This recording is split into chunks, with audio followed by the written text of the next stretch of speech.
주말 이른 아침, 많은 한국 유학생들이 어디론가 몰려가고 있고 그 모습을 목격한 프랑스 여대생 한 명이 몰래 뒤따라가고 있는데요. 한국 유학생들이 도착한 장소에서 프랑스 여대생은 경악을 하고 마는데 대체 무슨 사연일지 오늘 사연 바로 알아보겠습니다. 안녕하세요. 저는 프랑스 파리에 살고 있고 다이토르 대학교에 다니고 있는 카밀입니다. 우리 프랑스는 서유럽에 위치한 나라로 세계적인 문화, 예술, 철학, 그리고 과학의 중심지 중 하나예요.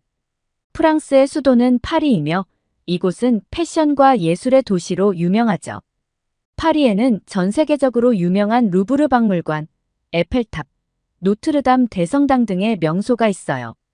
또한 프랑스는 세계적인 와인과 요리로 잘 알려져 있고 세계적인 예술가들과 작가들을 배출하며 전 세계 문화에 지대한 영향을 주었죠.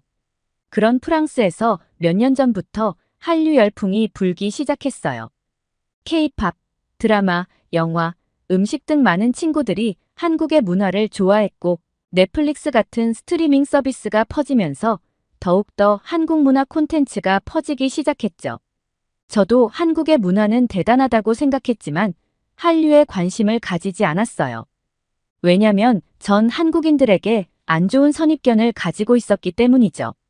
제가 처음부터 한국인을 싫어하지는 않았어요.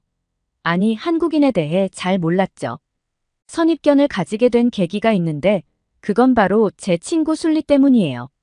술리는 중국에서 살다가 고등학교에 프랑스로 유학을 왔는데 고등학교도 같이 다니고 집도 저와 가까운 곳에 살아서 오랫동안 교류했던 친구예요. 우리는 많은 대화를 나누고 프랑스 소도시도 함께 여행하며 우정을 쌓아갔어요. 술리는 제게 아시아 국가에 대해서 여러 이야기를 해주었는데 그중 한국 이야기도 있었죠. 예전에 한국은 지금과 달리 굉장히 못 살았는데 최근에 급격하게 성장하면서 많은 한국인들이 자만심이 가득하고 다른 나라의 사람들을 무시한다고 여러 번 저에게 말을 했던 것 같아요. 그래서인지 저는 한국의 한류에도 관심을 가지지 않았고 한국인들도 별로 좋아하지 않았어요. 술리와 저는 대학도 같은 대학으로 입학해서 더욱 친하게 지내게 되었죠. 제가 다니는 다이도트 대학교는 파리 7대학교로 다양한 학문 분야에서 뛰어난 연구 성과를 보이고 있는 학교예요.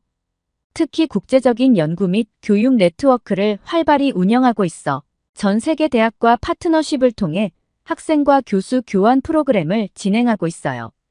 우리 학교에는 수많은 외국인 학생이 있고 한국인 학생들도 많이 있었어요.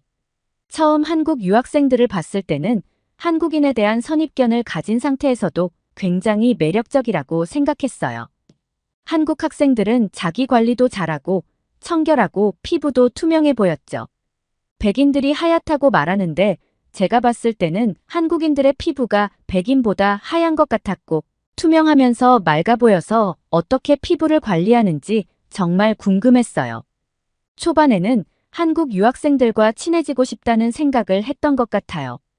그래서인지 술리가 한국인들을 싫어한다는 것도 잊어버린 채 한국인들은 정말 예쁜 것 같다고 술리 앞에서 칭찬했어요. 그러자 술리는 제게 충격적인 말을 전했어요. 한국인들이 모여서 우리 프랑스를 욕하고 있었다고 하더라고요. 처음 그 말을 들었을 때는 설마라고 생각했는데 술리와 함께 있던 중국인 친구들도 함께 들었다고 제게 말했어요. 여러 명의 중국 유학생들이 같은 말을 하니 진짜라고 믿었고 우리나라에 자부심이 있던 저는 굉장히 기분이 안 좋았어요. 제가 기분 나쁜 티를 내자 술리는 한국 유학생들을 계속해서 비난하기 시작했어요. 술리의 비난에 저는 한국 유학생을 향한 호감도 사라지고 점점 더 편견을 가지게 되었던 것 같아요. 처음에 한국 유학생을 보면 먼저 다가가서 인사를 건넸는데 언제부터인가 한국 유학생을 마주쳐도 다가가지 않고 못 본 척하기 시작했죠. 하지만 한국 유학생들은 저를 보면 항상 웃으며 인사를 건넸고 그 모습을 저는 외면하지는 못하고 마주치면 인사 정도는 하고 지냈어요. 한국 유학생들의 친절함과 선해 보이는 인상에 진짜 모여서 프랑스를 욕한 게 맞을까 의심은 조금 들었지만 제가 보았던 술리는 괜찮은 친구였어서 일부러 거짓말을 하지는 않을 것이라고 생각했었죠. 게다가 여러 중국 유학생들도 같이 들었다고 했으니까요. 제가 한국 유학생들과 어울리지 않는데도 순리는 듣기 싫을 정도로 제게 한국인들의 안 좋은 점을 말했어요. 한국인들은 음흉하며 마음속에 있는 생각을 숨기는 것을 잘한다고 말하기도 했고, 한국이란 나라는 한국을 전 세계에 알리기 위해 많은 학생들을 교육을 시켜서 해외로 유학 보낸다는 말도 했었어요. 처음엔 의심했지만 계속 듣다 보니 세뇌가 되었었나 봐요. 한국 유학생들은 유럽 친구들과 다르게 앞에 잘 나서지 않고 조용한 친구들이 굉장히 많았고, 학교 안에서도 상위권의 학생들 중 한국 유학생 비율이 많았어서 순리의 말이 어쩌면 사실일 수 있겠다라는 생각이 들었죠. 그렇게 완전하게 편견을 가지고 한국 유학생을 바라보게 되었고, 처음 봤을 때처럼 한국 유학생들이 매력적으로 보이지 않았어요. 음흉한 사람들이라고 생각하게 되었죠. 그랬던 제가 한국 유학생 친구들과 친해지게 되는 계기가 생겼어요. 저는 혼자 산책하는 것을 즐기기 때문에 쉬는 날이면 항상 이른 아침에 산책을 하고, 예쁜 레스토랑이 보이면 그곳에 앉아서 책도 읽고 커피도 마시며 아침을 즐겨요. 그날은 주말이었는데 가볍게 산책을 하고 야외 레스토랑에 혼자 앉아서 아침을 주문하고 기다리고 있었어요. 파리는 햇살 가득한 날이 많지 않은데 그날따라 아침 햇살이 가득해서 유난히 기분이 좋았던 아침이었죠.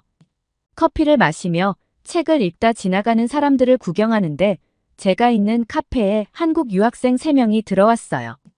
그들은 대학교 강의실에서 본 적은 있었지만 대화를 나눠본 적은 없었던 친구들이었어요. 그 친구들은 저를 보고 환하게 웃으며 인사를 했고, 저도 가볍게 눈 인사 정도만 하고 다시 커피를 마시며 지나가는 사람들을 구경하고 있었죠. 그때 한국인 친구 한 명이 저한테 소리치며 다가오더라고요. 순간 이상한 느낌의 옆을 바라보았는데 어떤 남성과 눈이 딱 마주쳤어요. 그 남성은 소매치기였는데 제 가방에서 휴대폰을 꺼내 들고 있었죠. 순식간에 소매치기는 제 휴대폰을 들고 달아나기 시작했고, 저와 한국 유학생 친구들은 소매치기를 잡기 위해 열심히 뛰었어요. 한참을 따라가니 소매치기는 휴대폰을 던지고 달아났고, 조금 깨지긴 했지만 휴대폰을 되찾을 수 있었어요. 한국 유학생 친구가 알려주지 않았더라면 소매치기 당한 줄도 모르고 있었을 거예요. 프랑스에서는 세금, 수입 관세 등이 높아서 휴대폰이 굉장히 고가라 저는 하나의 휴대폰을 오랫동안 사용해요. 도난당할 뻔한 휴대폰은 구입한 지 얼마 되지 않은 휴대폰이라 정말 다행이었죠. 이전에 휴대폰을 7년 동안 사용했는데 여기저기 깨지고 배터리가 금방 닳아서 큰 맘 먹고 구입했거든요. 게다가 휴대폰에는 중요한 파일과 사진들도 많아서 도난을 당했다면 절망했을 것 같아요. 한국 유학생 친구들은 저랑 친하게 지내지도 않았는데 본인 일인 것처럼 전부 저와 함께 소매치기를 잡기 위해 한참을 뛰어서 모두가 땀범벅이었어요. 미안한 마음과 감사한 마음에 한국 유학생 친구들에게 아침 식사를 대접하고 싶다고 말했고, 한국 유학생들은 처음에는 괜찮다고 사양했지만 제가 계속해서 권유하니 마지못해 알았다고 대답하더라고요. 그렇게 아침 식사를 하면서 처음으로 한국 유학생들과 길게 대화를 나누게 되었어요. 우리는 많은 대화를 나누었는데 제가 알고 있던 것과 실제 대화했을 때 굉장히 달랐어요. 순리가 말한 것과 달리 한국 유학생들은 자만심이 가득해 보이지 않았고 프랑스를 무시하는 것 같아 보이지 않았어요. 오히려 프랑스란 아름다운 나라에서 공부하게 되어 너무 기쁘다며 프랑스의 역사와 문화들을 칭찬하고 많이 알고 있었죠. 프랑스에 대해 굉장히 많이 알고 있어서 무시한다기보다 오히려 존중받고 있다는 느낌을 받았던 것 같아요. 한국 유학생들과 대화를 하면 할수록 순리의 말과 너무 달라서 당황스러울 정도였어요. 그들은 정말 프랑스를 사랑하는 친구들 같아 보였지 프랑스를 험담할 것 같아 보이지는 않았거든요. 하지만 순리와 오랫동안 교류했고 순리가 제게 일부러 거짓말을 할 이유는 없었다고 생각했기에 한국 유학생들 중에도 괜찮은 친구들이 있다 정도로만 생각을 했던 것 같아요. 그만큼 순리와 오랜 시간 교류했고 우정을 쌓았기 때문에 순리를 믿고 있었죠. 도난 사건 이후 저는 한국 유학생에 대한 선입견을 버리고 다가가려고 노력했어요. 학교에서 지난번에 만났던 한국 유학생들을 보면 친근하게 먼저 인사하고 대화도 나누고 같이 식사도 하게 되었죠. 순리는 제가 한국 유학생들과 어울리는 게 싫었는지 한국 유학생과 있을 때면 표정이 굳었고 여러 차례 한국인들의 단점을 얘기했던 것 같아요. 저는 처음에는 순리를 설득하려고 노력했어요. 한국인들 중에서 안 좋은 사람도 있겠지만 괜찮은 한국인들도 있다고 말하며 저와 친해진 한국 유학생들을 소개해 주려고 여러 차례 시도해봤죠.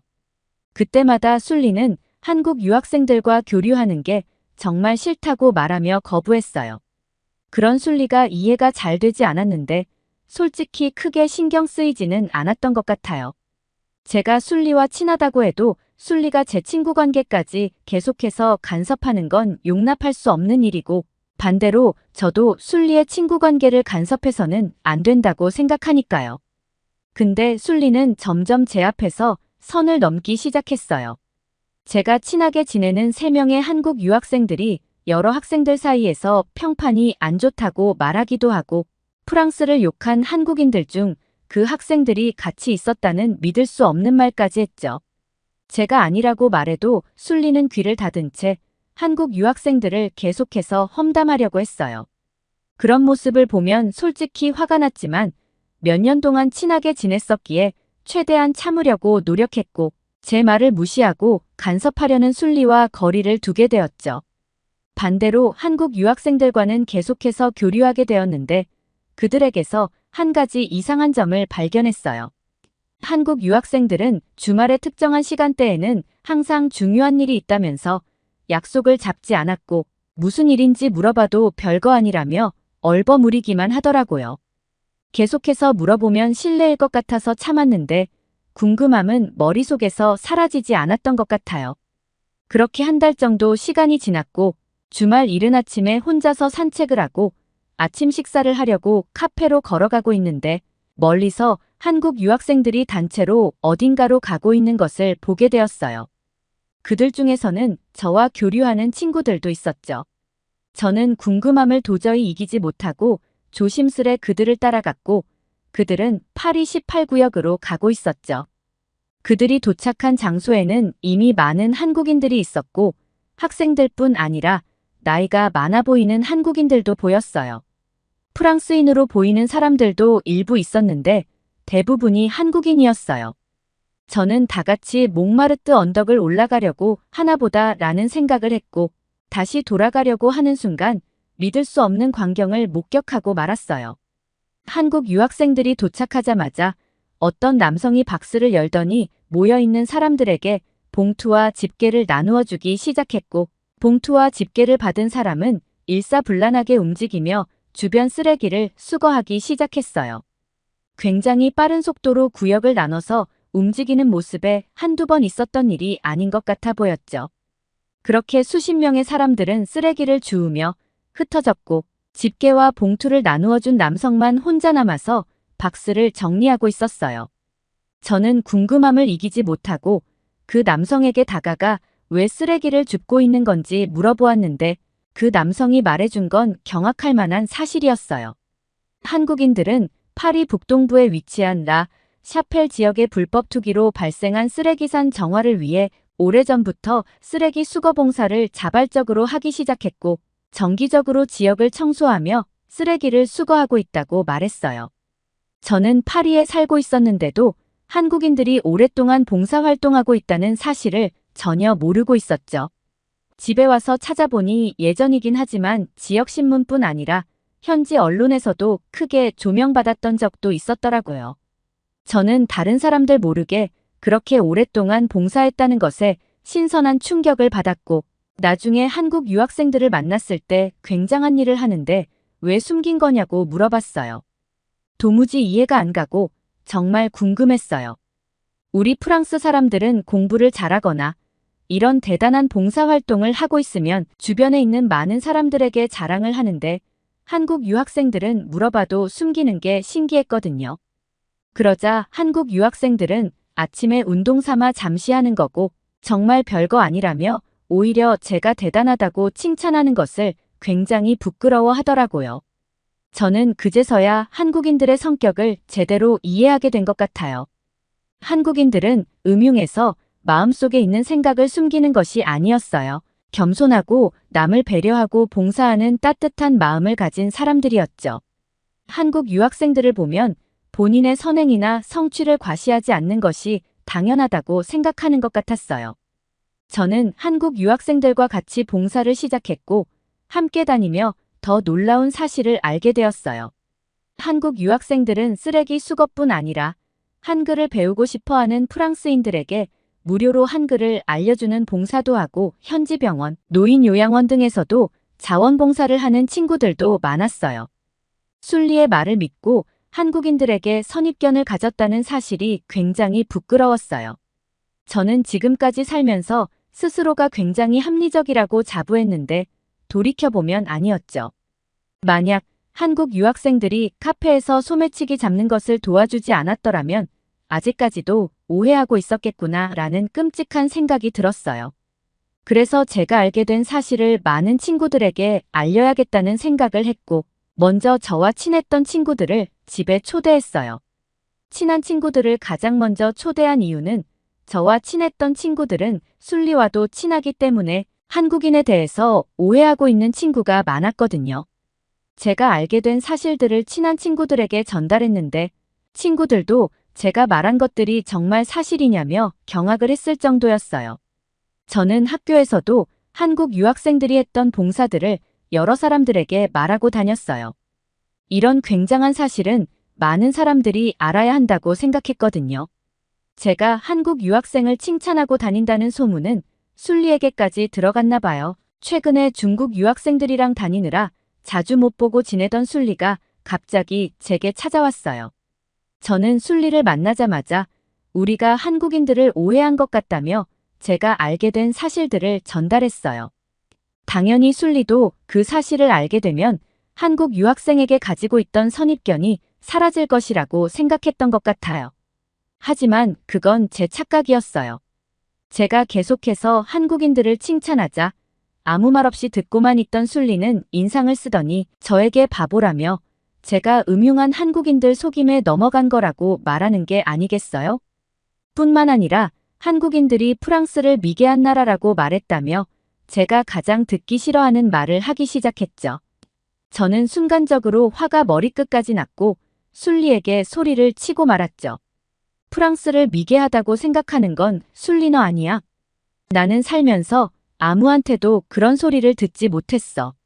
한국 유학생들이 프랑스를 미개하다고 말한 것도 내 입에서 처음 나왔고 지금도 너만 나에게 같은 소리를 하고 있어. 내가 우리나라를 사랑하는 마음을 이용해서 이간질하고 있다는 생각이 들어. 내 말이 정말 진실이라면 내가 욕했다는 한국인 유학생들과 한국인들이 프랑스를 욕하는 것을 들었다고 말한 너의 중국인 친구들과 자리를 마련할 테니 그 앞에서 지금 말한 이야기 그대로 해봐. 제 말에 순리는 눈이 커지며 한국인을 만나고 싶지 않다고 얼버무리기 시작했어요. 저는 그제서야 순리가 제게 거짓말을 했다는 것을 느끼게 된 것 같아요. 오랫동안 저를 속였다는 사실에 머리끝까지 화가 났어요. 그래서 순리에게 다시는 찾아오지 말고 너 같은 사람과 오랫동안 친구로 지낸 게 후회된다는 말까지 해버리고 말았죠. 제가 크게 화내는 모습을 처음 본 순리는 저를 한참을 바라보았고 아무 말 하지 않고 돌아가더라고요. 그 후로 더 이상 순리와는 교류하지 않게 되었어요. 순리는 학교에서 마주쳐도 저를 피하는 것 같았죠. 솔직히 순리에게 속은 저도 바보 같고 자괴감이 들어서 크게 화를 낸 것을 후회하지는 않았어요. 그만큼 순리에게 많이 실망했던 것 같아요. 그래서 저도 순리를 무시하고 제 친구들과 한국 유학생들과 함께 다니게 되었어요. 우리는 주말에 같이 봉사도 하고 근교 유럽 국가도 여행 다니고 함께 공부도 하며 굉장히 친해졌어요. 저는 나중에 조심스럽게 한국 유학생 친구들에게 예전에는 한국인을 별로 좋아하지 않았었다고 고백을 했고 순리의 이야기도 말했어요. 제 말에 한국 유학생들은 대수롭지 않게 넘기더라고요. 저라면 굉장히 화가 나서 순리를 당장 찾아가 따졌을 게 분명한데 크게 반응을 보이지 않았어서 너무 신기했죠. 화가 나지 않냐고 물어보았는데 그들은 이렇게 대답했어요. 기분은 나쁘지만 가서 화내봤자 감정만 더 상할 것 같아. 오히려 그런 사람들과는 엮이고 싶지 않아. 그리고 아무리 거짓말로 속인다고 해도 진실은 밝혀질 수밖에 없어. 지금처럼 말이야 라고 말하며 웃었죠. 저는 그 말에 굉장히 깊은 감동을 받았어요. 그리고 한국 친구들로 인해 한국에 대해 많은 것을 알게 되었고 한국이라는 나라까지 사랑하게 되었죠. 지금은 한국 친구들과 한국의 영화와 드라마도 시청하고 음악도 듣고 한식으로 파티도 하며 한국에 대해서 많은 것들을 배워가고 있어요. 특히 한국의 음식들이 정말 맛있는데 이제서야 먹어본 게 정말 후회가 될 정도예요. 지금은 많은 나라들 중에서 한국이란 나라를 제일 좋아하고 있어요. 저와 친하게 지내는 프랑스 친구들도 지금은 한국을 굉장히 좋아하게 되었죠. 편견 없이 바라보는 한국은 정말 굉장한 나라니까요. 그리고 이번 방학 때는 한국 유학생 친구들과 함께 한국을 여행하기로 했는데 많이 기대가 돼요. 한국에 가면 맛있는 음식도 많이 먹어보고 싶고 특히 롯데월드 타워라는 곳을 꼭 가보고 싶어요. 한국인 친구들이 롯데월드 타워라는 곳이 에펠탑보다 높다고 말해줘서 정말 궁금해요. 유럽에서는 그런 높은 건물을 본 적이 한 번도 없거든요. 이번에 한국에 가서 좋은 추억 만들고 싶어요. 제 사연 들어주셔서 감사합니다. 지금까지 카밀님의 사연이었습니다. 많은 한국 유학생과 한국인분들이 해외에서 봉사한다는 사실이 대단하고 같은 한국인으로서 한국을 빛내주었다는 생각이 들어 감사하는 마음도 드네요. 그리고 카밀님의 한국 방문을 환영합니다. 한국에서 즐거운 추억 많이 만드시고 앞으로도 한국을 많이 사랑해주세요. 사연 감사합니다. 오늘 사연이 재미있으셨다면 구독과 좋아요, 알림 설정까지 부탁드립니다. 더 재미있는 사연으로 돌아오겠습니다. 이상 감동 탐험이었습니다.